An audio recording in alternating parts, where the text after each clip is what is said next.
वर्ष फरवरी मार्च में 5 राज्यों में होने वाली विधानसभा चुनाव के ठीक बाद एक और चुनाव होने वाले हैं जिसकी अभी कोई चर्चा नहीं हो रही है, शायद इसीलिए कि उसमें जीत किसकी होगी इसके बारे में शंका की कोई गुंजाइश नहीं है।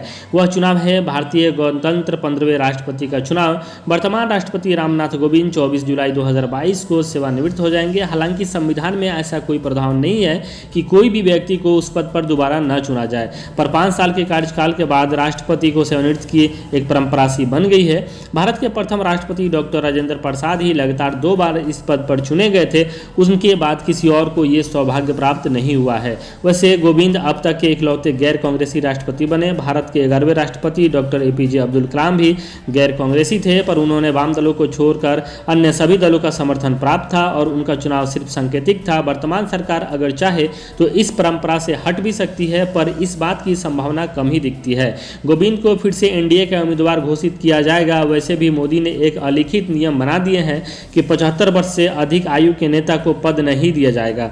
गोविंद 1 अक्टूबर को 76 वर्ष को हो जाएंगे, यानी इस नियम के अनुसार वह रेस से बाहर हो जाएंगे। जैसे कि लाल कृष्ण आडवाणी और डॉक्टर मुरली मनोहर जोशी के बारे में 2017 में कोई चर्चा भी नहीं हुई।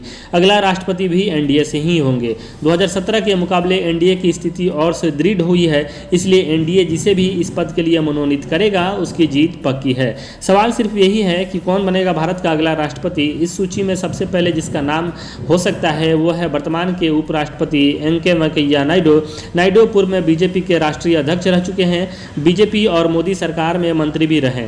अगले वर्ष जुलाई में 73 वर्ष के ही होंगे। उन्हें चुने जाने की स्थिति में 75 वर्ष के नियम का उल्लंघन भी नहीं होगा। नायडू जब 2017 में उपराष्ट्रपति चुने गए तो ज़्यादातर लोगों का मानना था कि उन्हें राष्ट्रपति बनाना चाहिए था और रामनाथ कोविंद को उपराष्ट्रपति, जहां नायडू को पूरा देश जानता था, गोविंद के बारे में लोगों को कम ही पता था। बहरहाल बीजेपी ने जो फैसला लिया उस पर कोई विवाद नहीं हुआ और गोविंद बड़े आसानी से विपक्षी के प्रत्याशी के मीरा कुमार को हराकर राष्ट्रपति पद के लिए चुन लिए गए।